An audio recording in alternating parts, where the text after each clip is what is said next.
course, this is not an easy time anywhere, and of course, the threat of the virus is still out there, strong as ever, and we got calls coming in this morning. Quickly, you're on Today in L.A. How you doing? Hey, this is Bill Rice Jr. Rice Jr. calling you from the rich side of Troy. Is that right? From where all those rich folks live? I think some of these people that live near me are rich. Well, it says on my phone, it says rich folks, don't give them the time of day. Is that right? I cut my grass yesterday, so the rich folks aren't embarrassed about my yard anymore. Rice, I thought you had that done. I'm really sort of disappointed. I thought really you were Bill Rice. You were raised in Hillcrest, Alabama. You lived in a two-story house, and you lived in a brick house, which made you rich. Is that right? All you folks out there that were raised in brick houses, y'all were rich. Well, the folks with asbestos siding and wood paneling, we weren't so rich. That's what you've educated me on. I didn't know I was rich. That's right. And another thing, Rice, you had air conditioning, and we didn't have air conditioning. I had a ceiling fan, and was lucky to have it. We had heat. I remember. Well, lots of times though that heat didn't work too well, and I woke up freezing cold. Yeah. Well, I'm wearing pink today, and I don't know how it's coming over, but it's sort of a different color this morning. Our camera picks up colors differently. The other day I had green on, and I had to go change. It was so bad. And I've got pink on today, and hopefully it'll go through all right. It is a Monday. It is June the 15th. Can you believe how fast this month has moved, Rice? What do you think? It is moving fast. The year is moving fast, too. My son, Jack, who's 4 years old, he keeps asking me, when's Christmas going to be here, Dad? Jim, let me tell you this. Steve Camp's running for governor, and he's bringing me coffee. I mean, I should be bringing him coffee, don't you think? Well, God. That song, he got the written rights to Bob James's song, and it goes like this. It used to go like, Bob James, it's time for a new beginning with Bob James. But now the jingle is Steve Camp, it's time for a new beginning with Steve Camp. I wonder how Uncle Bob is doing. He was a good buddy of ours when we lived. Oh, I know it. Y'all were somebody, and I keep saying this in Opelika. He built weight equipment for Sears Roebuck. That's how he made his living. Did you know that? I know, and they also made ping pong tables. Yeah, and something else about those. And this sort of a trivia question: those weights that he made. Whose name did he have on the weights, and what kind of weights were they? Well, the company was called Diversified Products. That's right. You have told me that somebody endorsed those barbells. That they were plastic-coated barbells. That's right. I had some when I started lifting weights when I was about 12, and I remember I had some from Diversified Products. I want to say it was Ted Williams' name on those weights. I'm not sure. Let me put you on hold and bring in this next caller. Hold on a minute. Good morning. You're calling from where this morning, please? Grayton Beach, Florida. Grayton Beach, Florida. So we got Hillcrest, Alabama, and Grayton Beach, Florida. We're glad to have you on our show.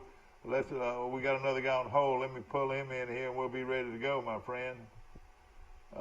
We've got one here and one here. We got you both. Is that right? You got me. How about the other caller? Yeah, man. Okay, and of course, live on our TV, ladies and gentlemen, on Facebook, across the nation, across the world on Facebook. Good morning to you. It is a Monday, already the 15th, and guess what? It's already orientation day at Troy University. The parents start coming in for the next 6 weeks that children are going to be coming to Troy. And the first, I think they have about 6 of these every summer before school starts. And I don't know where this group's coming from, but there will be a lot of parents in town. So let's make the town look good and get ready and thank these folks. When you see them on the street, say thank you for sending your child to Troy. Amen. Because they could go anywhere else they wanted to go, and they selected Troy for their education. My wife, wonder how they're going to go about doing that with the COVID-19. For as will you have to be 6 feet apart, or how does this work? Well, first of all, I don't know exactly how, but there'll be a lot of these face masks on, and I know you are not good about putting yours on, but I put mine on, and there'll be a lot of folks with face masks on this morning, I'm sure. When I go to the grocery store today, I'll put a mask on. Yeah. I think most of the... My wife just ordered us some real fancy masks online, so we got some real trendy looking ones. I tell you what, it'd be nice to have some Troy University ones made up and have people they're already made. I've seen them online. Have you? Well, I'd like to get one. I've got some good-looking masks your sister brought me this weekend. Well, you're talking about somebody that is gun-ho about this protecting herself is your sister Rebecca. Yeah. And she looks like a movie star, even though she is my daughter. She looks like a movie star. Yeah. She really looks good. Talking about those masks. And sweeter than she looks. Capitalism works. You remember a month or so ago, nobody could find a mask, and now they're everywhere. Not only just regular masks, but designer masks. No question about it. And of course, this virus has got everybody concerned. And of course, please don't take it for granted. And if you want to wear a mask and rubber gloves all day long, you just do it if you feel good about it, feel right about it. Because the key is not just protecting you, but it's protecting your fellow man that's out there. I mean, you're sitting there talking to a guy and there's saliva going everywhere, You've heard folks, some folks you can stand close to and some folks you can't. Yeah. I think I'm one of the latter. Hopefully as, I know there's been a spike recently in Alabama, and there's a spike in Florida and some other places, but hopefully it's just due to everybody traveling right now during the summer months on vacation. And being tested has a lot to do with it. Let me give you a lot more testing is being done as well. Down here, I know they're offering just drive-up testing sites where you can just pull up in your car and get tested. You don't even have to get out. So it's definitely more testing now than I've seen before down here. Okay, let me tell you something that's happened. Montgomery has taken the lead, if that's anything to be happy about. Montgomery County brought in another 147 new cases, confirmed cases over the weekend. And now Montgomery has 2,791 COVID-19 cases compared to the second place finisher now is Mobile, has 2,697, and then Birmingham is third with 2,475 cases. So that'll tell you a little something. That Montgomery has passed them, and I think it has to do with testing. Rice, you looked into this quite a bit. Montgomery had 10% tested compared to 5% from Mobile. Montgomery had 20% of all COVID-19 tests came back positive. 20% of Montgomery's came back. That surprised me. That grabs my attention there. Then Mobile second and Jefferson County third. Yeah, I look at the ratio of number of people tested and then the percentage of positives is a good metric to follow. And now they say that the state lifted a stay-at-home ordinance back on April the 30th, and it transitioned to a safer-at-home order. That order was amended to May the 8th to allow reopening of restaurants. And I was coming back from Birmingham, and on a sad note, I lost my brother-in-law, Johnny Crow, died this weekend, and Oh.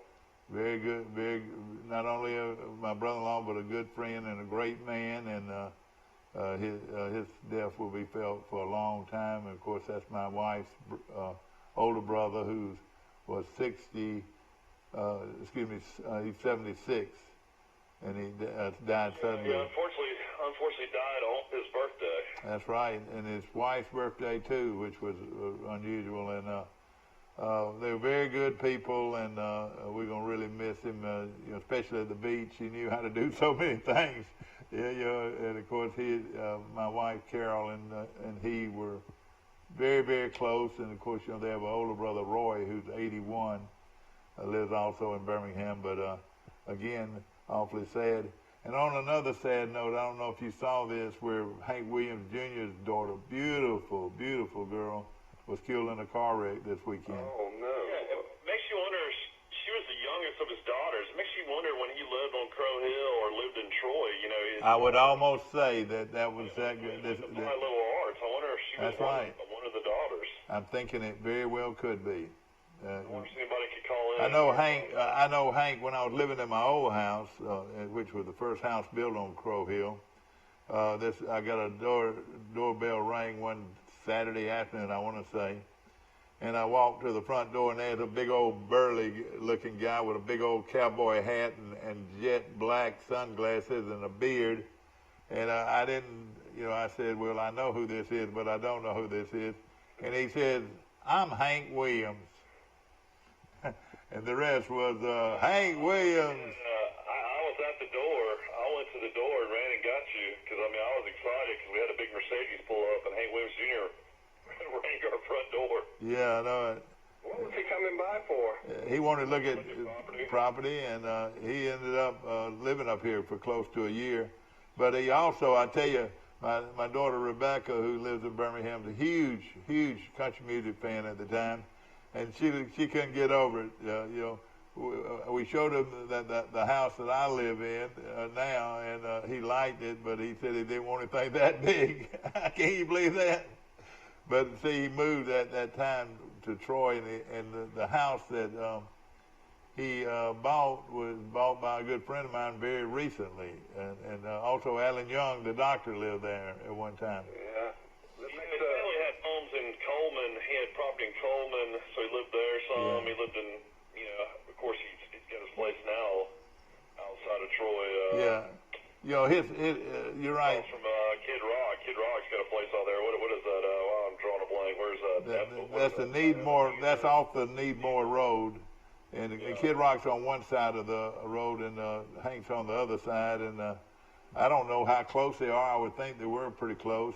Kid Rock plays golf in Troy every now and then, and both of them love to hunt and fish. And Hank does a lot of turkey hunting, and so does Kid Rock, and of course deer hunting too. And they got two beautiful places. And I tell you where you can find them a lot. You used to could find them at Sisters and different places like that, and they do come there.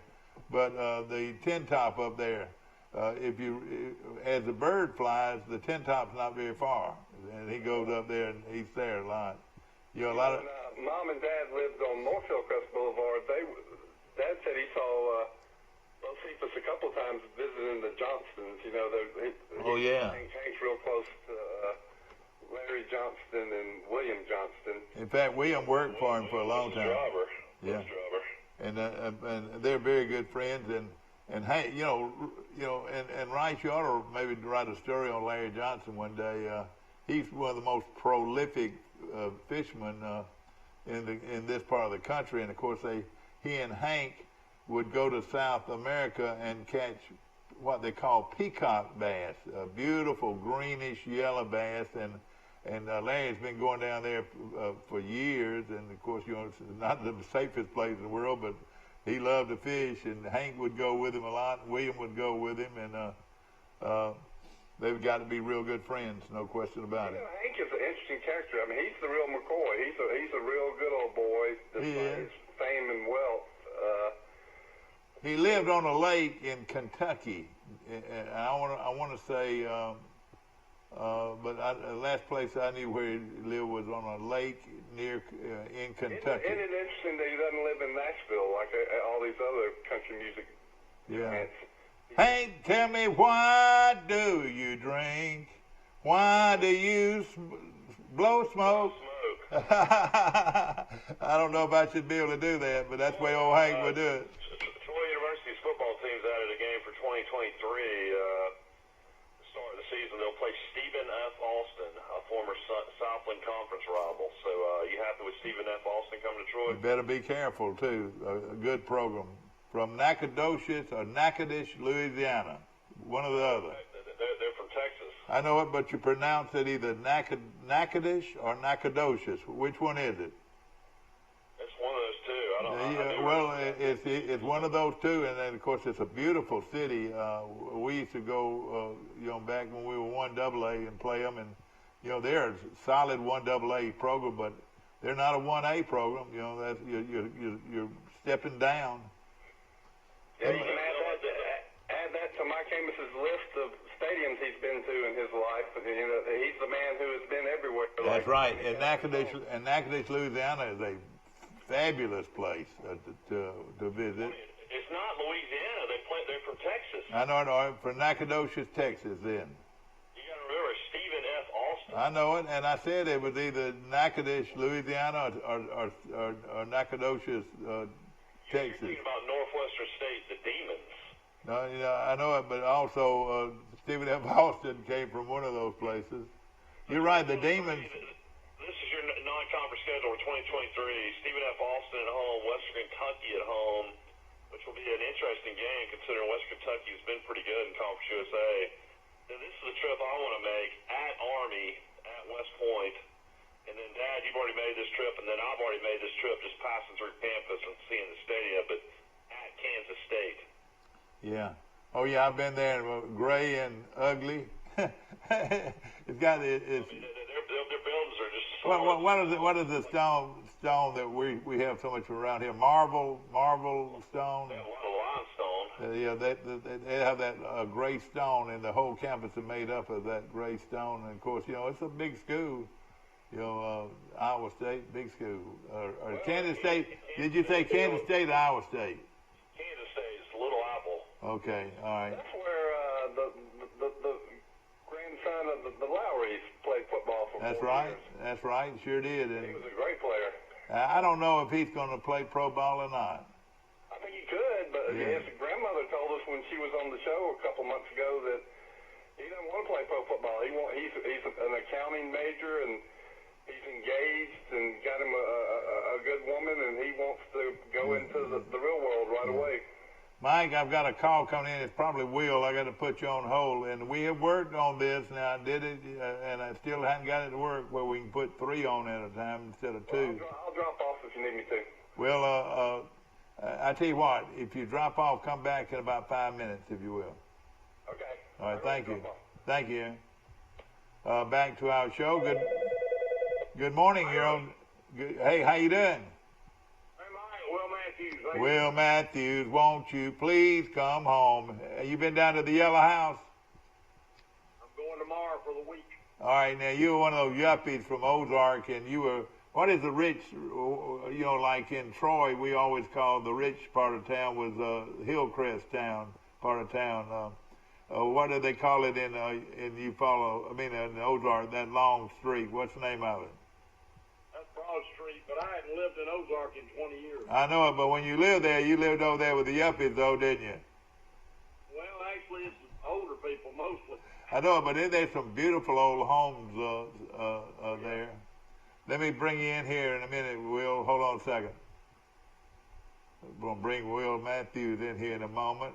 And there we are. We got Will Matthews. Bill Rice dropped off for a few minutes. You can spell Nacogdoches, Texas. All right. Spell it Nacogdoches. I can hear right now. The ball is at the Nacogdoches 4-yard line. That's Troy's opponent in 2023. All right, tell us the name of the school again. Stephen F. Austin. And where is it located? In Nacogdoches, Nacogdoches, Texas. All right, not Natchitoches, but Nacogdoches, Texas. And there's Natchitoches, Louisiana. And that's where Northwestern University is located, the Demon Deacon. They have more students than Troy. They have 13,000 students. Oh, yeah. Oh, yeah, it's a big school. You know, everything's big in Texas. Well, did you play the golf tournament this weekend? Are they Division I, Michael? 1AA. They're 1AA. They got a great basketball program every year. They've made several NCAA tournaments in basketball. Hey, Will, did you ever think Berger was going to win the tournament out of all those guys on that leaderboard coming into Sunday? That was pretty amazing. He's playing really good golf. He was as surprised as anybody. Well, you look at the two guys that lost that had those terrible lip outs. I mean, that was terrible.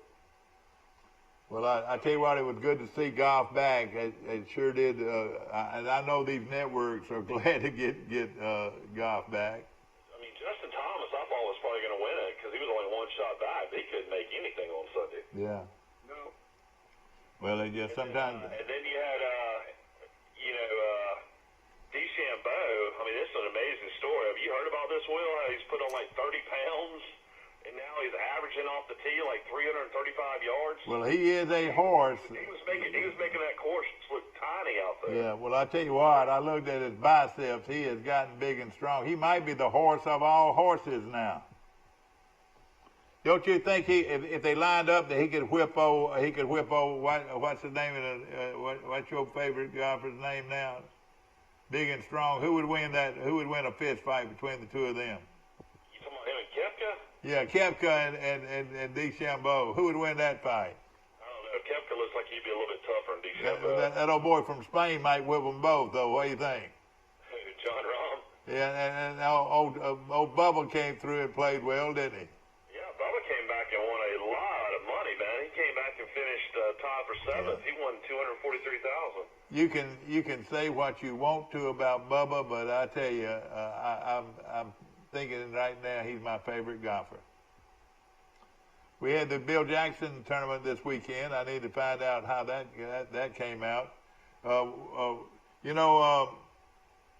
Will, the Bill Jackson tournament, you played in it a bunch, and you and your daddy played in it several times and did well. Isn't that right?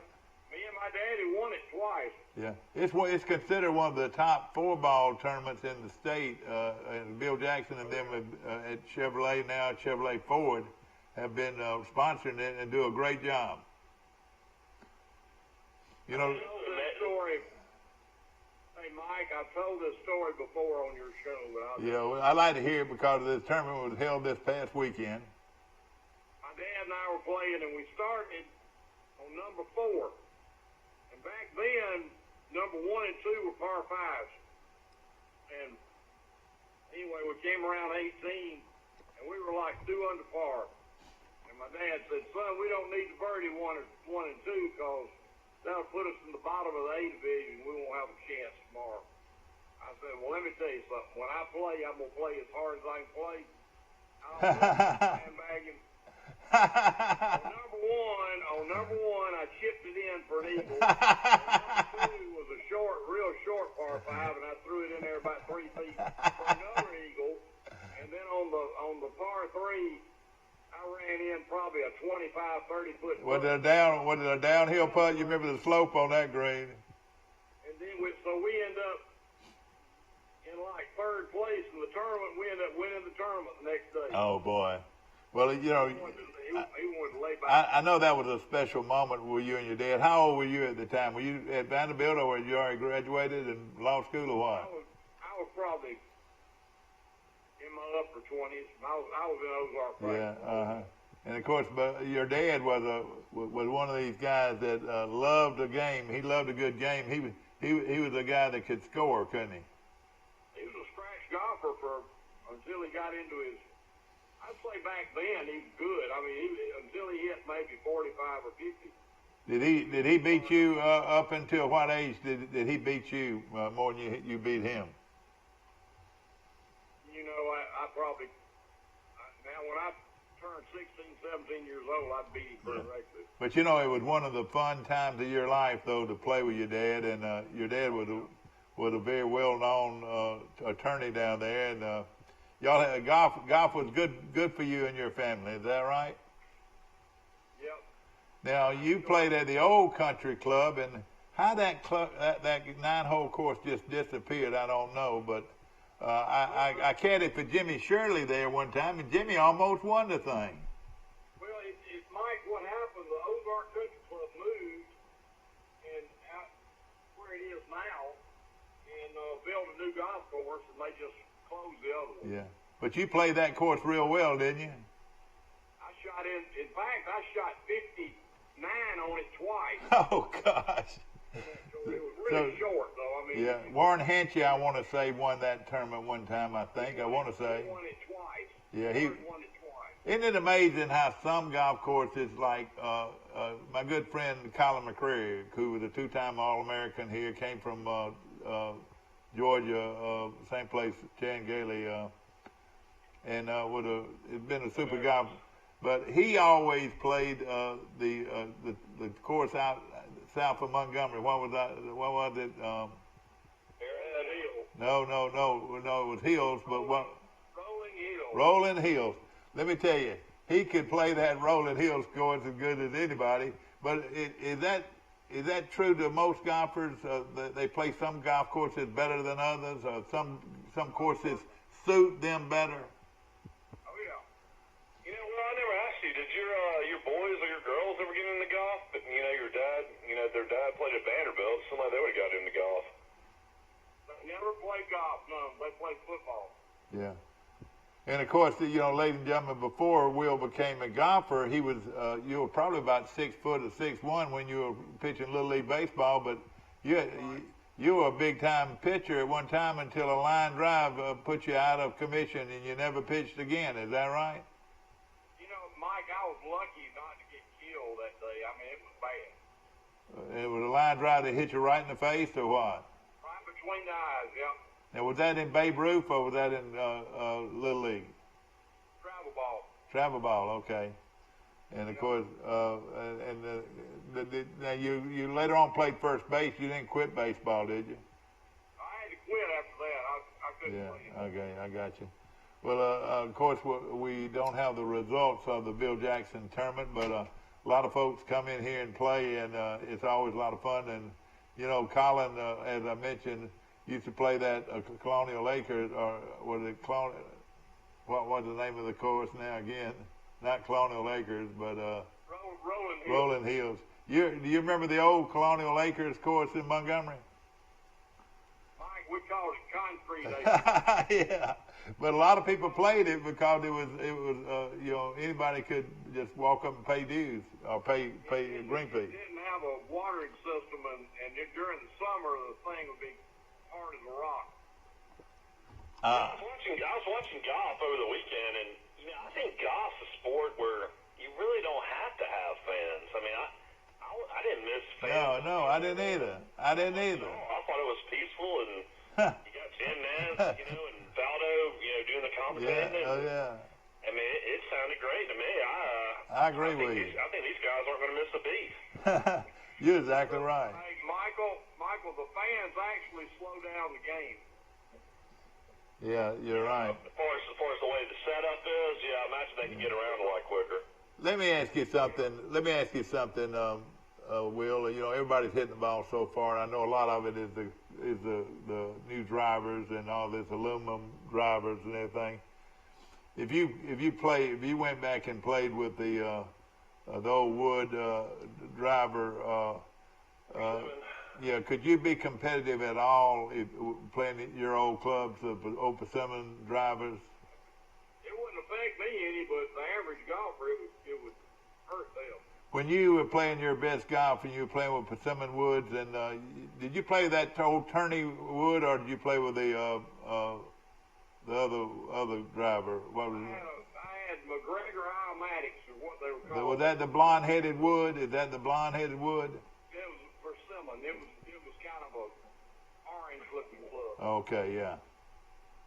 And that's what you played in college and everything. Oh yeah, right. But back then you had a two. I mean, did you watch them? Those, I mean, every single of the top drivers: McElroy, DeChambeau, Dustin Johnson. Justin Thomas, I mean, they can just basically curve the ball over trees, over traps, into the fairway. I mean, the golf's just totally changed. I mean, I guess you're just going to have to build bigger and bigger golf courses now. And that's what they've done, Michael. Colonial's one of the last short courses on the tour. Yeah. Well, they'll play in Georgia this week, and it's extremely short. You know, every golf course has its earmark. But Ben Hogan played that course this weekend. That was his home course, wasn't it? Colonial. Well, his home course was Shady Oaks, but he won Colonial 5 times. Well, it wasn't Dallas, but it was right next to Dallas. That's where it was located, wasn't it? Fort Worth, yeah. Fort Worth. And of course, And Colonial. I played Colonial, Mike, and they've got a trophy room with Hogan's trophies. He's got hundreds of trophies in there. yeah, I bet that's something to see. He was a class operator, I know that, and something unreal, ladies and gentlemen, about Ben Hogan. And I don't know if you can say this about any of them now. He never made a hole-in-one. Was this in regular play or even practice, or ever made a hole-in-one? You know, somebody asked him about that. He said, "I've never shot at the pin before." But the great Ben Hogan never made a hole-in-one. That's a true statement, isn't it? Mike, well, look that up and see if you can find out about that. I think he probably made some, but he did not in the tournament. Well, how many hole-in-ones have you made? I made 15 in my... Wait a minute now. A lot of folks said, "Oh, no way. You just shooting you the bull." Mike, I'll tell you what's something funny. I had 13 hole-in-ones when I turned 40. I didn't make a hole-in-one for 20 years, from 40 to 60. Well, that's real similar to what Tiger Woods said. He had a story like that. Will, let me ask you this. Did you do it all with a 3-iron or pitching wedge, or what did you do it with? I made them with just about every club in the bag. Did you have a witness for all your hole-in-ones? Oh, yeah. Did you really? 3 or 4.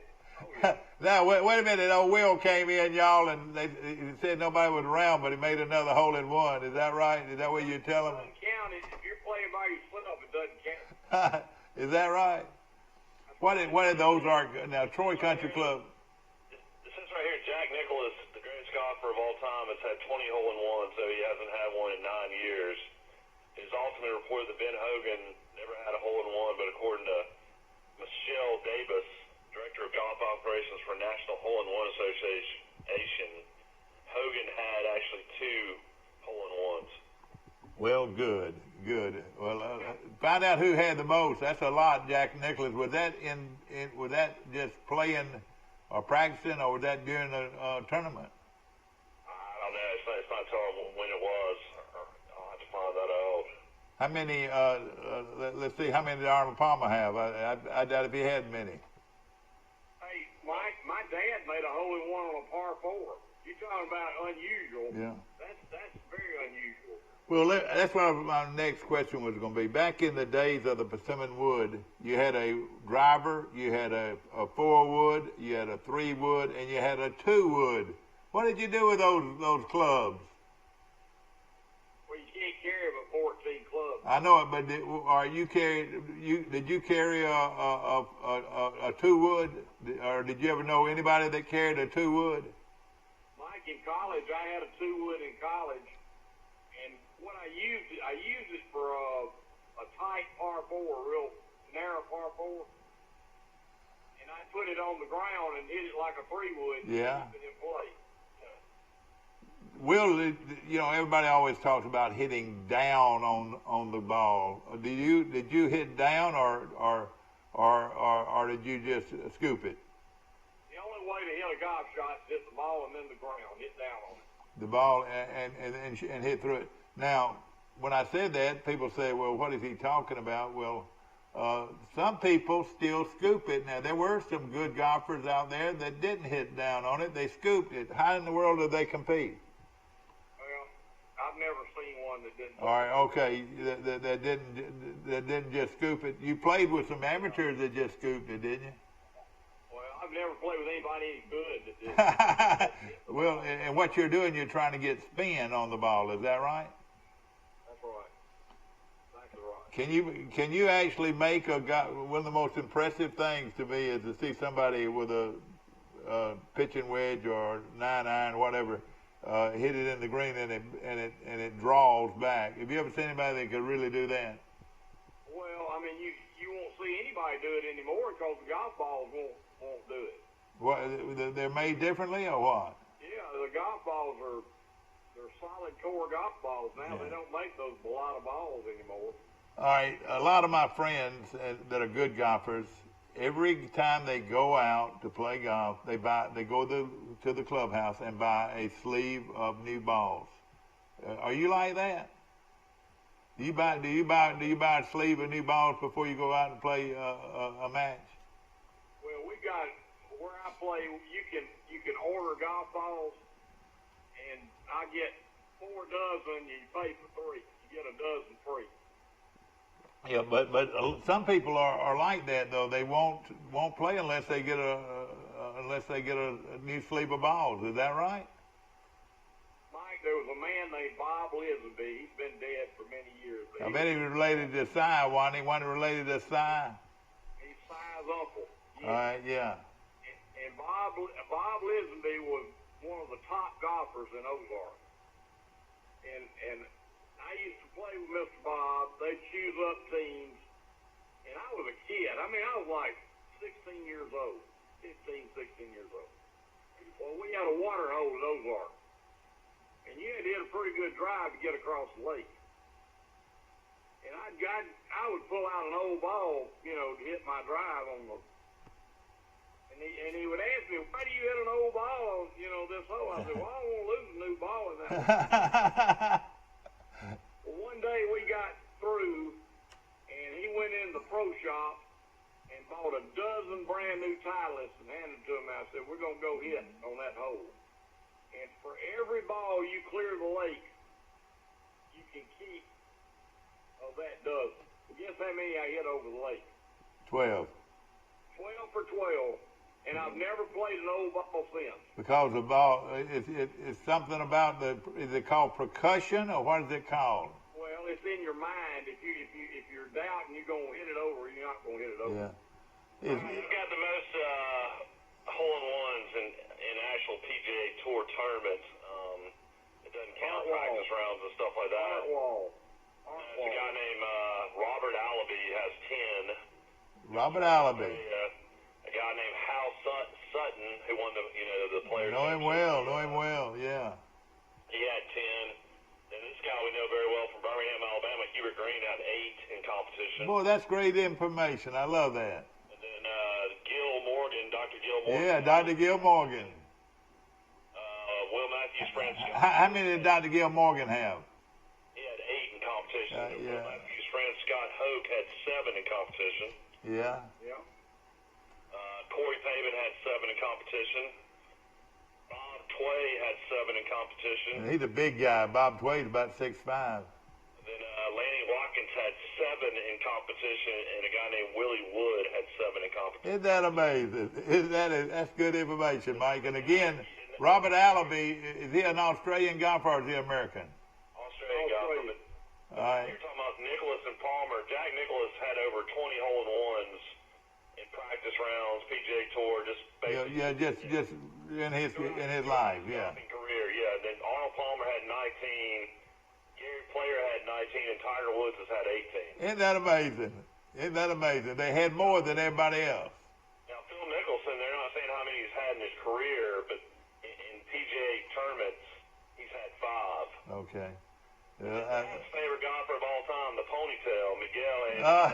God, I hate that guy. Had 10 hole-in-ones on the European Tour. Second was my favorite golfer, Colin Montgomery. Your favorite golfer is Colin Montgomery. Hey, Michael,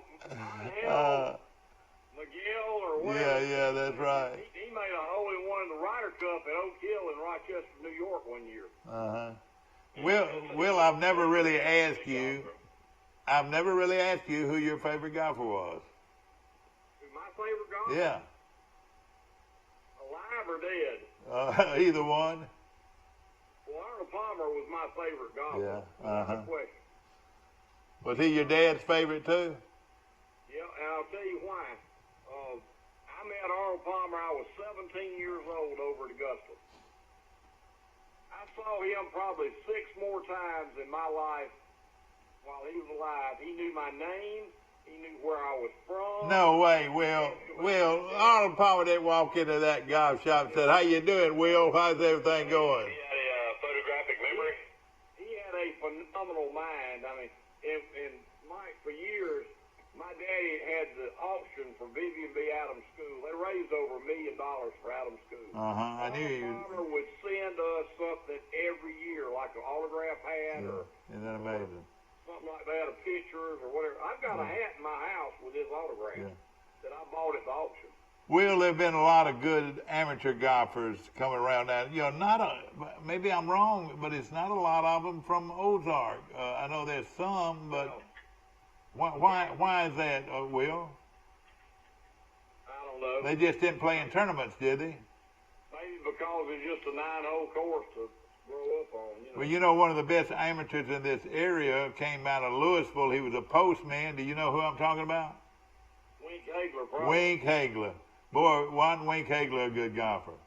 He was a good golfer. And a great guy, you know. Out of high school, who did you who recruited you? I mean, I know you ended up going to Vanderbilt. Did you have some other colleges that you were looking at seriously? Michael, I had 45 scholarship offers coming out of high school. And the only one I didn't get, I wanted to play at Auburn, and they didn't offer me a scholarship.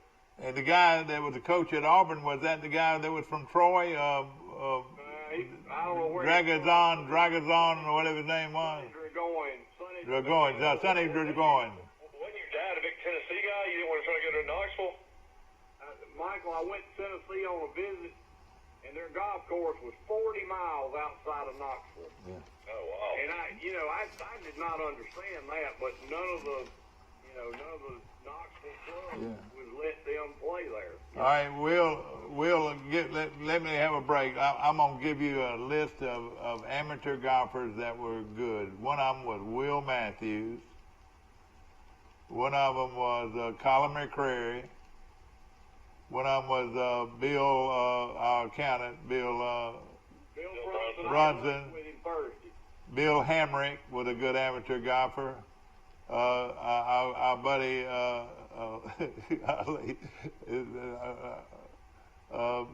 Pee Wee Burt from Green from. I ran into Bill Brunson Thursday in Cuts over at Enterprise. Yeah, yeah. And poor thing, his back is he's had 9 back surgeries, so he hadn't played golf in several years, and it kills him too because he used to be he was a hell of a player.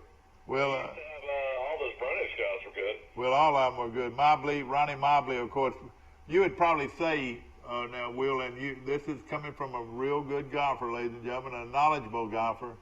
A lot of people think Mobley is probably the best that's ever come out of this area. Is that true?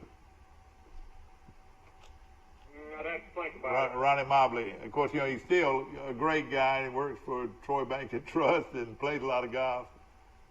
But, other amateurs that were real good, one of them was Dave O'Neill from right here in Troy. Warren Hanchy, wouldn't you agree, was a very good golfer? Very good. How about Craig Clemens from Ott? Do you remember him? I remember him. He's a pretty good golfer. And then those 3 great golfers out of Enterprise, we've already named one in Brunson, but the other 2, you played against both of them. Well, Mickey Red was one.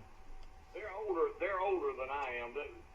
Both of them are dead, but Mickey got killed in a car wreck or a motorcycle accident. Yeah, it was out in Texas somewhere, yeah. Yeah. And his brother still plays. Bozy Red. Well, let me ask this, though. Mickey Red was a great athlete, wasn't he? He's older than I am, Mike. I don't remember him. I know my dad played with him a lot, you know. I'll throw out another one, and of course we're going to get over it. I'm running a list of good amateur golfers, and I know I've got several of them out there to name, and I'm coming off my computer here. But how about Joe Frank Terrell from Greenville? Dr. Joe Frank Terrell later on went to started the golf course down in Bruton. Have you ever played against Joe Frank Terrell? I thought Joe Frank was from Bruton. No, he was from Greenville originally. In fact, his brother, Bobby Terrell, was one of my closest friends. Yeah, Joe Frank at one time was a very good player. Yeah. All right, the Hancocks. Your favorite golfer, Dad? Joey Hawley. Joey Hawley is one of my favorite golfers, and ladies and gentlemen, out of Elba, Alabama, we try to claim him in Troy. I know that makes you mad a lot of times, but hey, wouldn't you say that Joey Hawley is one of the best amateur golfers in the state, Will? Oh yeah. And of course, plays well. Who's the guy out of Birmingham Country Club, Sam, that's won all the tournaments? Sam Farlow. Farlow, yeah, Farlow. And you're everybody in Mount Brook and in that area that tells stories about that Sam Farlow. A lot of people would say Sam Farlow is the best amateur golfer maybe to come out of the state of Alabama. Wouldn't you say, Will? As far as being a good amateur. I'd have to think about it. All right, the Hancocks out of Greenville, of course, to start with their daddy, but you had Bill, you had the one that was on the tour for all those years, Philip Hancock. And Philip won a tour title too, so. Oh yeah, exactly. Philip Hancock, and then his brother was. He won the SEC individual. Yeah. And his brother, to me, is an outstanding golfer. Was that Bill? Who? David, yeah, David, who's an insurance agent in Greenville, was a great one. And of course, there's several of them that came out of there. But the two great ones, one of them went to LSU. It was the pharmacist. What was his name, Will? Well, Dr. Ryan. That was Dr. Ryan, who was one of the prolific golfers of all time. Jimmy Ryan. And Mike, they had Dr. Ryan from Greenville, Dr. Thornton from Dothan. All right, I caddied for him one time. All right, Gardner Dickinson from Dothan. And he went to LSU, Gardner Dickinson. And they had one other guy, Dave Reagan. I've heard of Dave Reagan, yeah. They won the national. When did you start caddying? I don't remember this. Well, I used to caddy. Gosh, Mike, when we'd have an invitational. You caddied in Troy? Yeah, in Troy, and I didn't always get the good ones, but let me tell you, I used to go out to the Troy Invitation, and of course you know all about this, Will, and they'd have one every year, and a lot of good golfers. Mac McClendon, and of course, I would say this, Matt McClendon would come very close to Farlow in being the best amateur golfer, but later on, Mac McClendon played on the tour and was a very good tour player. Isn't that right, Will? Very good. Mac was from Birmingham. No, actually, Mac was from Robert E. Lee High School in Montgomery, Will. That's where he learned how to play golf. He played out at the old Woodley Country Club. So if you go to Q school, Will, what is that, 5 straight days of golf? They've changed it, Mike. They've done away with Q school. They don't now it's just a Corn Ferry Tour? Well, you got to go to the Corn Ferry Tour qualifying. And they have like 3 stages of it, and then if you get on the Corn Ferry Tour and make enough money on that, then you go to the PGA Tour. I think it's like the top 25. Yeah. So like when your cousin Doug Barron got on the senior tour, did he automatically qualify because he played the PGA Tour, or did he have to qualify to make the senior tour? Michael, he had to qualify. In fact, I'm responsible for him being where he's at, and he'll tell you right now. We played about this week, right before Father's Day last year, in Memphis, and we went to the where they play the Danny Thomas FedEx. We played that course. What is that? Southwind?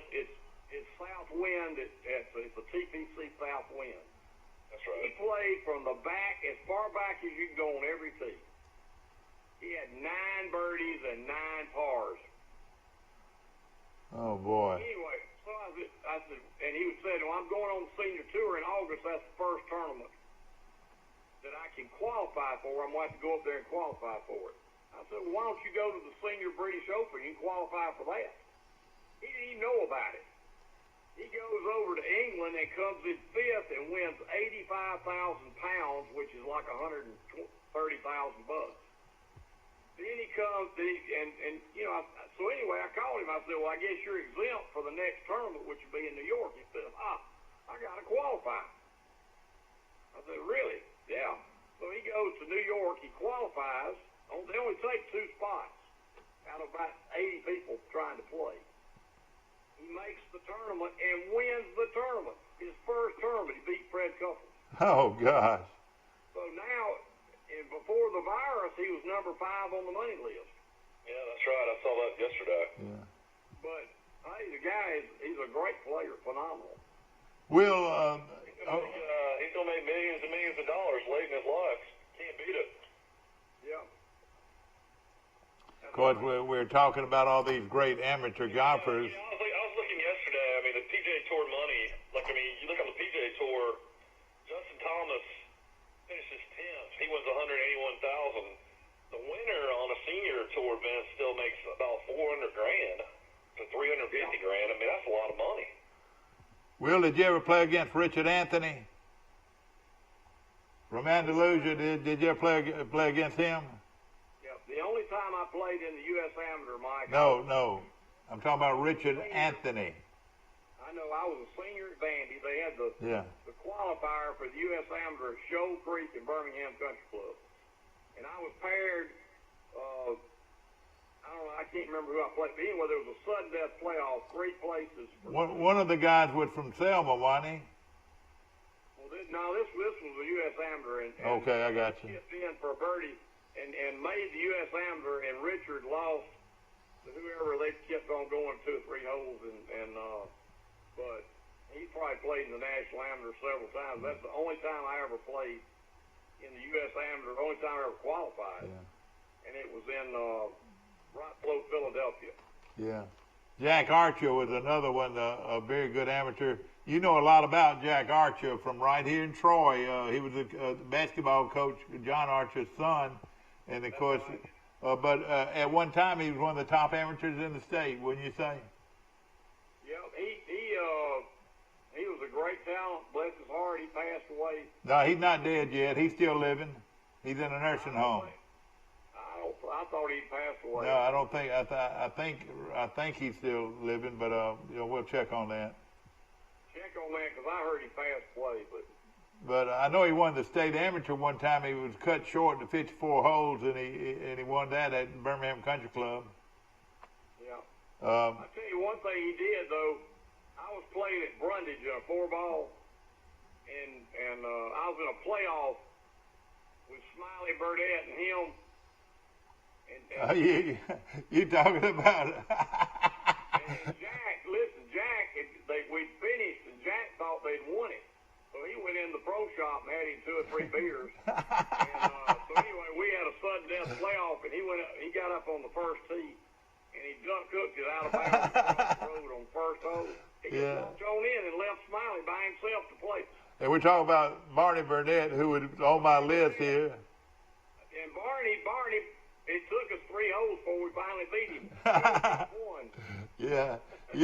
That long 9-hole par 5 in Brundage going down the stretch, that's a pretty tough finishing hole if you got to score, isn't it? I like Brundage. Brundage is a good little 9-hole. Yeah, and a lot of people still play it. A lot of people still play it, and of course, all those great players played there, and over the years, and I'm sure I've missed a few. Is there a course in Southeast Alabama you haven't played well? No, I played everything. But I was going to tell you about Mobley in high school. Mobley was a year ahead of me in high school. Yeah. And we played Brundage. And it was Brundage, Dothan High, us, and Enterprise. That's right. In fact, he didn't go to the private school. Mobley didn't go to the private school. The other ones went to the private school. That's right. So anyway, we played, and I shot a 64. And Cecil Skinner was my golf coach. Yeah. I said, damn, Will, that's a great round. I said, yeah, I got cut by 3 strokes today. Mosley had a 61. Shot a 61, and this was in high school? Yeah, this was in high school. Oh, gosh. Oh, yeah. Well, he was a great guy, a great player. I got cut by 3 strokes. Oh, man. It's amazing. It's amazing, what all this, What about Dothan Country Club? I mean, who are some of the great golfers out of there? Yeah, he mentioned them just earlier, but it hadn't been a lot of great golfers. Is that right, Will? Dothan, well, now... We're talking about the old days now. We're not talking about today as much as the old days. The number 1 player in Alabama right now is from Dothan. Thomas Ponder. Yeah, Ponder. Thomas Ponder. He's Yeah. and he was number 1 on the team. Yeah. Freshman. Well, I know it's a very good golf course and so forth, and there's been some good ones to come out of there. A lot of good golfers in Dothan went to Auburn to play. Well, all right, As Flowers, wasn't he a good golfer? Very good, yes. As Flowers, and see, I go back to, like you mentioned a few of them earlier. J.H. Brennan was a great golfer. Yeah. And, and of course, a lot of Montgomery Country Club golfers that came out of there. Lloyd, what's his name? That was such a good player. He was they wouldn't let him in the they wouldn't let him. Lane Wallach. Do you remember him out of Montgomery? Yeah, he was a wine salesman. Yeah, and of course he was. Well, I've seen you been in Gulfport, Mississippi lately. Have you walked in a casino since all this has happened yet? Not since Thursday and Friday. Well, where do you sort of? I'm curious. What are they making you do as far as entering the casino? Are they checking temperatures and you have to wear a mask? They check your temperature and ask you a bunch of questions. But once you check in, you're fine. But so you don't have to wear a mask. The dealers are wearing masks, though, aren't they? The dealers and everybody else wears masks. You don't have to wear a mask. Yeah, but I would think that would be I'd be afraid to go in one of those places. No, it's very safe, very safe. Well, I mean, what do they do? Blackjack. They only allow 3 people at a table. Yeah. Playing blackjack. Yeah. How about those slot machines in Montgomery? How do they do it? I have no idea. I've never been in there. Yeah. I tell you what they would have to probably not allow, though. They probably don't allow smoking anymore. Oh, no, they smoke like crazy. I know, that's the crazy thing about it, yeah. Smoking going on? That's crazy. Yeah. Oh, yeah, all of them, yeah. Trey Norman, my good buddy at Sunny South, now he's a pretty good amateur golfer. Jimmy Norman, you've heard of that name, Jimmy Norman, before, hadn't you, Will? All those Normans are good. That's right. Of course, the Normans from Greenville are also very good. But Trey is an excellent golfer, and he owns Sunny South. He and his dad own Sunny South Service Center on the bypass. The best prices on gas, but the food is outstanding. I tell you, they're fried pork chops and sausage and biscuits and eggs and a wonderful breakfast. You can't eat there. You have to get it to go, but it is really, really a good place to eat. Sunny South on the bypass right here in Troy, and we appreciate them very much being a part of our show. Also, our good friends at O'Reilly's Auto Parts.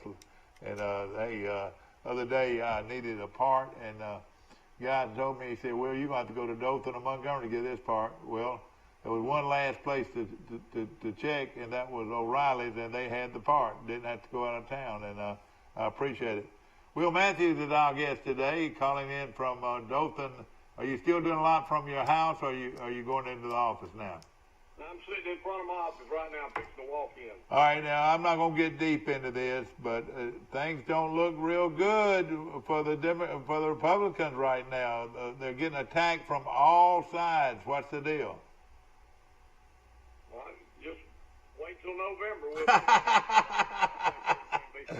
But hey, there's just so much going on, Will, and of course you're an attorney, and you see it a lot more than I see things. Well, and nobody's going to be blown away when you hear Joe Biden speak for more than 1 minute. Yeah. I mean, he's one of the more unimpressive guys out there that I've ever heard. I mean, he just... And at one time he was a sharp guy, but you're right. He is like me. He is showing some age. How old is he? 77? You think about this. 79, I think. Yeah. Yeah, he's up there. Think about this. How many police are there in this United States? Oh gosh, thousands. Well, they'll all vote for. 90% of them will vote for Donald Trump.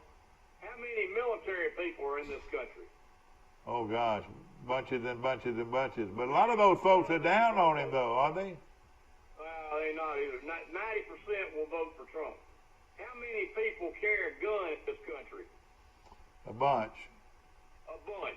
How many people go to church in this country? A bunch. A bunch.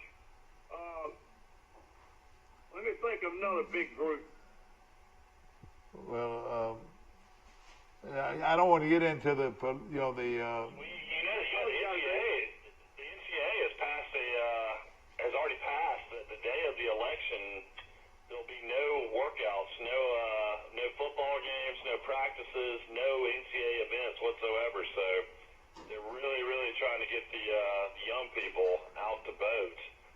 Of course, if they go vote or not, it's up to them. But that's one thing I did read that was interesting. The NCAA. It's going to be interesting, and I don't open that up that day for everybody to go vote. And it looks like that they're going to accept the knee on the ground, and that's their prerogative. No problem. I don't have a problem with it. To me, as long as you're. What's going to happen is you're going to have basically, every single college sport, every single pro sport. It's all going to change. And I don't see any problem with that. But I would think though that. I don't want to have anything to do with anybody that's not for America, not for that American flag, though. I'll tell you that. I believe in that flag, and I hope whichever way they want to kneel or stand or whatever, they do honor that flag of freedom. As long as you put your hand over your heart, whether you're kneeling. That's right. You're exactly right. I don't have any problem with any of it. Well, I just wanted to mention that Alabama just got a huge recruit over the weekend. They got 5-star from. This is becoming a hotbed of Alabama recruiting. IMG Academy. They got a kid, 5-star offensive tackle, J.C. Latham. He picked Alabama over LSU and Ohio State. He's the number 17th ranked player in the country on one side. He's number 3 overall. I thought that's the Latham that played at Alabama's son. Is that right? I have no clue. 6'6", 305 pounds. All right. Did it say he's from Alabama? I think Latham was a great player at Alabama, and I think that's his son. I want to say he's from Sweetwater. No, this guy was originally he transferred to IMG Academy, but he grew up and began his career up in Milwaukee, Wisconsin. Okay. Now I'm not saying he lives in Sweetwater now, but that's where the Latham family came, I think, out of Sweetwater. Of course, number one in the 2021 recruiting right now is still the University of Tennessee. I know it. So you got Jeremy Pruitt and Derek Ansley, the former Troy grader, tearing it up on the recruiting trail. Yeah. How about baseball? And, of course, I want to mention Cinco Drugs this morning, my good friends. And, of course, the Withington Group. Remember, you're in good hands with Allstate. See Perry Green at the Withington Agency right here in Troy. And we appreciate all of our sponsors. But something that came up this weekend was the baseball draft, Mike. And our guy from Troy went high. He's going to make some money. What do you think? Yeah, Levi Thomas went, I think, 109 to the San Diego Padres. And that's in the country. That's a lot of players. So he went early 4th round. That might be one of the highest spots that Troy's ever had there. What do you think?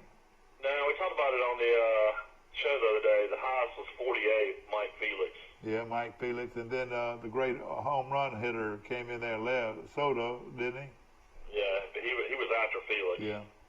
How about the great pitcher for the St. Louis Cardinals that played at Troy, Cox? How high was he in the? They didn't mention Danny Cox in the first 5 rounds. Maybe he was after that. Yeah, but again, they had to shorten the draft. Right now minor league players are not being paid. Until Major League Baseball starts back up, these guys are without jobs, without work right now. Yeah, exactly. But of course. I don't know what baseball. They're really dropping the ball here. The NBA's, coming back. They're going to play. They're going to finish the playoffs. You're going to decide a champion. Golf's back. NASCAR's been back. UFC's got to fight every single night. Yeah. I mean, I don't know what Major League Baseball. I mean, they're really, by the time they get back, I don't even know if they can play 80 games. When did they say they're going to start basketball? In July or when? Yeah, July. Yeah. All of them going to be going at the same time, it looks like, doesn't it? Well, shoot, I would love to have as many sports as possible. I'm all for it. You're right. No question about it. I mean, you could go out. You could go out today and park your car and watch the guys. You know, I guess run routes and be out with the strength and conditioning guys in Troy. I guess.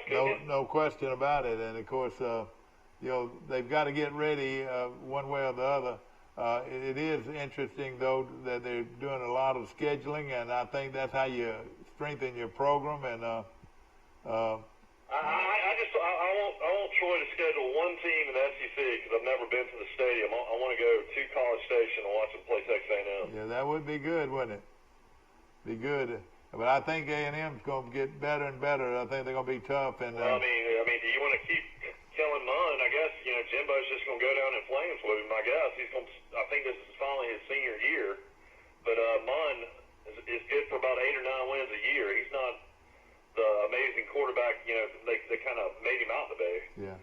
Right now, would you say that, you got to throw Florida in there? I mean, in the West, I think they're going to have, I think Alabama's going to be definitely the pick to win the West. But, LSU lost 14 guys in the draft. They lost both coordinators. Yeah, lost their quarterback. I mean, I'm sure they're probably going to be picked second.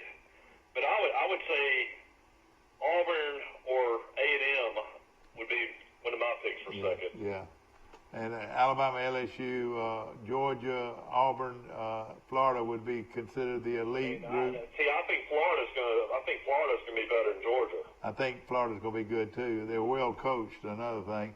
Tennessee. Well, they got the quarterback back, and Mullins. I think this is his 3rd year. I mean, he's a really good coach. He's a guy I think that'll win a national championship in Florida. Yeah. Well, right now, it looks like it'll be Georgia and Florida again in the East, and then it'll be Alabama. You got like that Alabama plays Auburn in Tuscaloosa. Yeah. I just can't figure Auburn right now. They don't look very good on defense. They lost all their offensive linemen. They lost 4 guys on that defensive front that were great. The receivers are back. Bo Nix is back. Running backs are pretty good. I mean, I think they're going to be good. I mean, Kevin Steele's done a great job as defense coordinator. Yeah. Want to mention Premier Dodge, Chrysler, Jeep, and Ram trucks on the bypass. They've got a sale going on right now that you got to take advantage of. I mean, wonderful, wonderful prices on new and used cars and trucks. Located on Highway 231 North. You can't miss it. Premier Dodge, Chrysler, Jeep, and Ram trucks, and nobody will beat their deal. I promise you. I tell you what, I see more Jeeps down here at the beach, especially when we're driving out on the beach. I mean, everybody's got those really fancy 4-door Jeeps, and those are just extremely popular. You see them everywhere down here on 30A. I tell you what, at one time, if you told me you put Ford and Chevrolet and Dodge and Ram trucks over there at one time, all of them are good products. But I tell you what, it's something about those Rams that are selling like you wouldn't believe. Well, I mean, they're extremely popular. You see a lot more than you used to on the road. I know that. Yeah. Well, of course. I mean, the thing about those Jeeps, though, now they've made a Jeep truck, and you're seeing that Jeep truck everywhere down here too. Yeah. I spent a little time at I just had a little blood work done at the hospital, and everything's going smooth at Troy Regional Medical Center right here in Troy. And of course, right now in Troy, the Pike County was approaching 300 cases. I don't believe they've met it yet, but they're approaching that. And to my knowledge, there's been only 1 death, so that's very important. We're going to take a short break. We'll be right back.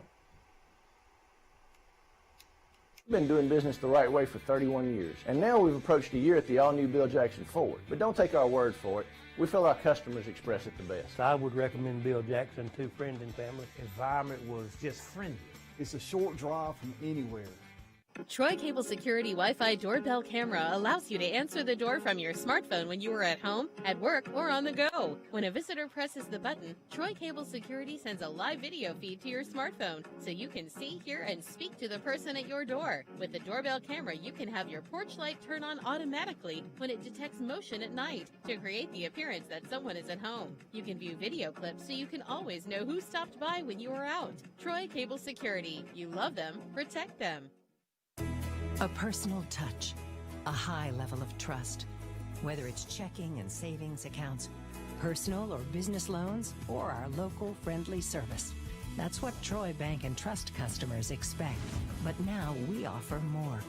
Free identity theft protection for our new and existing customers, protecting your family's time, money, and good name from identity theft. Because protecting your identity is now a big part of our identity.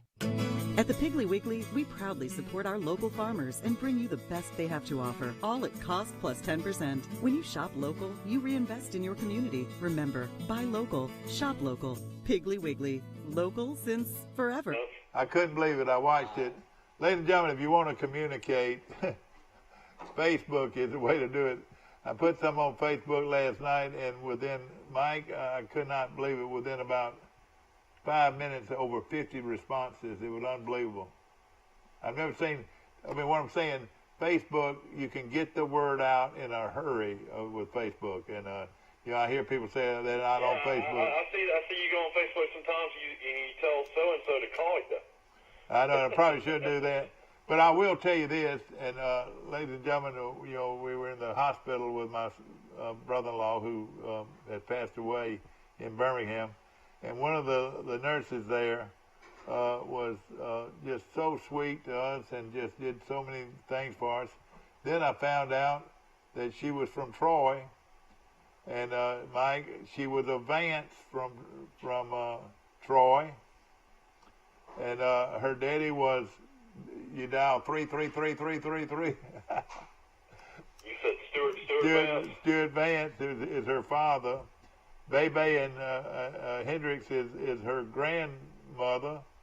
Yeah, this is the UAV University Hospital. Yeah, that's right. And so this lady, a young lady that was being so kind to us, this nurse who had been so kind to us, had no idea that we were from Troy. She's born and raised here in Troy, and of course I knew. I thought the Vances. I thought he had lived in Montgomery. I thought he should be from Montgomery. No, it all came out of Jimmy Vance, and then her grandmother was Betty Ann Floyd, Earl Floyd, my old buddy's sister, and that was his grandmother. You got another Vance that's on the board of trustees. Yeah, that was his.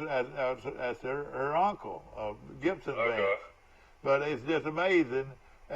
We've been marveling at how nice this young lady was, helping us. And of course, she's a big time nurse at UAB. And when I found out that she's from Troy, you know about how I reacted. And I sent a note to my buddy and told him how much I appreciated her. So Uncle Johnny, did he graduate from Charles Henderson High School, or was he at Troy? No, he graduated from Charles Henderson High School, class of let's see, he's 3 years behind me. In front of me. I graduated in 65, and he graduated. So he was a year older than Uncle Joel. Yeah, they were the same age, 62. They graduated in 62, and I graduated in 65. And Uncle Johnny he went to Auburn to get an engineering degree like Uncle Roy. Johnny, I don't know exactly what his degree was, but he was a Sigma Nu at Auburn, just like his brother Roy, who was a Sigma Nu, and Roy was a graduate engineer. But Johnny Crow worked for Alabama Power and Georgia Power for several years, and he was did very well with them. He was I remember when involved with their we computers. We tried to Atlanta and stay in Dunwoody where they lived. Yeah, and boy, beautiful place out in the woods, and a great place to live. And he also lived on Lake Lanier at one time, and he liked that. And he loved the beach. Johnny Crow loved the beach, and he had 3 places down in Gulf Shores. And I probably fitted buy another place, but he had some beautiful homes down there. And you know, we had a home with him at one time, and we shared a home with him from 47 to probably 2016, probably. So, yeah, that's right. Of course, that was a family home. Crow family, but you know, he and my wife, who is his sister, you know, spent a lot of time at the beach growing up, and they loved it. And we just appreciate him even more of what kind of guy he was. And I know this, and I'll end it with this. You know, of course, wonderful man, but the pastor of the First Baptist Church in Columbiana said something after he heard about Johnny's sudden death. He said he'd been in the pulpit many years, but he said he can't think of a kinder man than Johnny Crow. And you know, he was a born-again Christian that loved the Lord with all his heart, and there ain't no question in my mind that he's with our Savior. And of course, he was the son of Roy and Beulah Crow. How many people knew them in Pike County, Alabama? And your granddaddy and grandmama were wonderful people, and they, of course, you know, Johnny was very, very close to them, and of course, he had a wonderful family. Johnny never came back to Troy, though. When he was out there high school, he never lived back in Troy, did he? No, he never came back. He lived in Atlanta and Birmingham most of the time, and he loved Troy, though. You know, he, you know, and everybody that has ever lived in Troy had, if you if you were involved at all, you love Troy. It's a great town, and he'll always be in our heart, and that's where it goes. So who were some other Troy people that were in his class in '62? Well, you know, Randy Brown was a year younger, and Randy wrote a nice piece in the on Facebook, and but he ran around with not only Randy, Randy was a sophomore when Johnny was a senior. Jerry Rose was a year younger. Bob McGee was a year younger. Joe Dodson was a year younger than Johnny, but they were all good friends. And yeah, I remember Uncle Johnny and Mom loved to ski. Oh yeah, they're big skiers. You're right, water skiers. Yeah, and you know, every afternoon he lived at Lay Lake, outside of Childersburg. It's beautiful, or Clanton, if you want to say. Yeah, Lay Lake's in between Wilsonville and Columbiana, around that area. And he and his wife went out on the boat, and most of the time, they had a ski boat, but most of the time they went out on their pontoon boat every afternoon. They just loved it, and they utilized that boat, and had a beautiful boathouse, and it just, they just say this, you know, he was a laid-back guy that enjoyed life, and he enjoyed doing things for people that he loved, and that was mostly his family, and he did his thing. He did his thing. Loved Auburn, loved Auburn, just like all those Crows, and of course, loved the Gulf of Mexico, and a book. If you gave him a book, you could just say bye-bye for the rest of that day, because he's gonna read that book. He loved to read. Yeah, all the Crows went to Auburn. That's right. Yeah. But I will tell you something else that I've mentioned in my little Facebook column. He was smart. Whoa. Hey, he didn't care. I mean, he respected your opinion and he on how to do things, whatever. But most of the time, he was smarter than everybody else. He knew how to do things and fix things. And he was one of these guys. He was real techy. He was real knowledgeable in computers. Yeah, like that. You're right. But never try to, just laid back. He didn't, he knew how to do things a lot of people didn't know how to do, but he didn't throw it in your face. He was just a regular guy, and had a wonderful family, and hopefully they'll be great people like he was, and we appreciate him. very much. Of course, we appreciate our sponsors so much this morning, and of course, we want to mention our good friends at Bird Drugs, and right now they've got breakfast, Mike, and Bird Drugs. I would love to go to Sisters and eat a meat and three right now. That's one thing I don't get a whole lot down here is vegetables. There's a few places, but nothing like when you live in Troy, Alabama. Yeah. Yesterday, coming back from Birmingham, we stopped by Martin's restaurant, and you had to just pull up and line up in your cars, and they'd come out and take your order. Well, first of all, I got a big piece of coconut pie. I love it at Martin restaurant. And then I ordered my plate. Now, this is a regular plate now. I want a chicken white meat, preferably 2 breasts. They brought me back 2 huge breasts, a big helping of mashed potatoes, a big helping of green beans, and a big helping of dressing. And then I had their fabulous cornbread, and I had their cornbread's got to rank up there and probably my top 5 of cornbread. Oh, no question. And when after you like their soft stuff they give you, whatever that stuff is. Yeah, I love it. I love their pickles and all that. You're right. Pickle relish or whatever it is. Yeah, relish. But we put them in the containers and they put them in the truck and took off to Troy. And by the time we got to Troy, that food was hot and delicious. And I had from Montgomery to Troy, it was still hot. Yeah, we didn't even touch it until we got there. And of course, had sweet. I was talking to somebody on the beach yesterday. We were out there with the girls early in the morning, and a guy was putting an umbrella near me, and his wife. We started talking, and she turned out to be from Montgomery, and one of her best friends. She was a Jeff Davis graduates, and she went on and on about Mike Turk. How she grew up with Mike Turk. Well, he's a good friend of ours. I tell you, Mike Turk's one of those great guys too. You know. I mean, we were talking. She was a retired principal from down here, and they had one of those Jeeps I was talking about, and they were parked next to us, and we were telling stories about Montgomery back in the day and stuff like that. And it was funny. I told her that one of your favorite restaurants of all time was Martin's. She loved Martin. Yeah, no question. You know what she said as soon as I said Martin? She said the coconut pie. And yeah. That's my dad's favorite. Well, let me tell you this. I used to buy a lot of my friends, like Ben Beard. I used to give him a coconut pie every Christmas.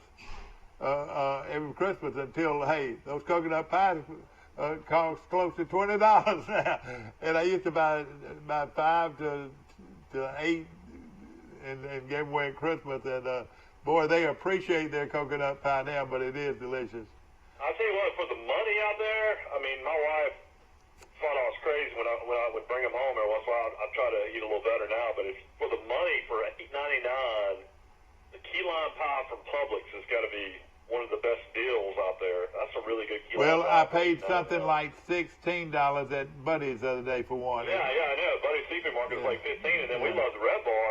Yeah. And just to get a slice of key lime pie at the RedBar is like $8. Yeah, and of course we've got that key lime pie right here in Troy. I'm going up there right after I get through. I mean, every single day, we go to the grocery store once a week, and God knows I'll spend way too much money when I'm in there, but we don't want to have to go again. And my little ones, love Publix boar's head salami. They like that. They like the turkey, and now they like the ham from the market. So I have to go up there and get the deli to cut several different things of sandwich meat. Exactly. So I actually kind of just tell them, and then I go shopping and come back and get it. Go buy your ears of corn in a shuck, put them in the microwave individually for 3 minutes and 15 seconds. Take it out and it's steaming and it peels off perfectly. Let it sit just a little bit. Put butter on it and pepper on it. And I know it, and I love it. I love it. And now you can only do 1 chuck at a time. Leave it in the chuck, and put 3 minutes and 15 seconds, and then take it out, and it just opens up, and everything falls off of it. And then you put butter. Can you do this in the oven too? No. It takes a lot longer in the oven, but do it in the microwave. And it is delicious, delicious, delicious. Have a great day, and we appreciate you very much. See you tomorrow, or see you today at 1:30, and tomorrow morning bright and early for Today in LA. See you then.